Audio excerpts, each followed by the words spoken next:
2:1 raisin দিয়ে তৈরি করা রেজিনের অসাধারণ এই টেবিল ল্যাম্পগুলো কিভাবে তৈরি করলাম সেটাই আপনাদেরকে আজকে দেখাবো।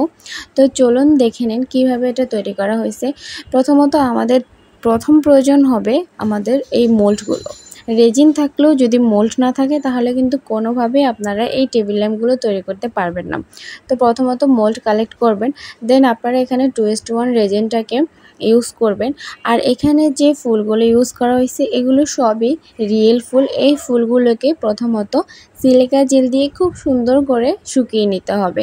শুকিয়ে নেওয়ার পরে এরপরে আপনারা এগুলো ইউজ করতে পারবেন। যদি সিলিকা জেল না থাকে তাহলে আপনারা এখানে ওভেন প্রিহিট করে দেন আপনারা ওভেনের মধ্যে এগুলোকে রেখে দিবেন। এরপরে আস্তে করে এগুলো শুকিয়ে গেলে দেন আপনারা এটা বের করে নেবেন। তো এরপরে এগুলোকে ইউজ করার পরে আপনারা যদি এটার মধ্যে লাইটিং ইউজ করতে চান, তো যখন আপনারা ফুলটা দেবেন ঠিক তখনই লাইটিংয়ের যে লাইটগুলো সেগুলো দিয়ে দিবেন। এরপরে রেজিনটা ঢেলে নেবেন। এতে করে লাইটের কোনো সমস্যা হবে না। আপনারা ভিডিওতে দেখতেই পাচ্ছেন যেভাবে আমি তৈরি করছি ঠিক সেইভাবে আমি দেখালাম।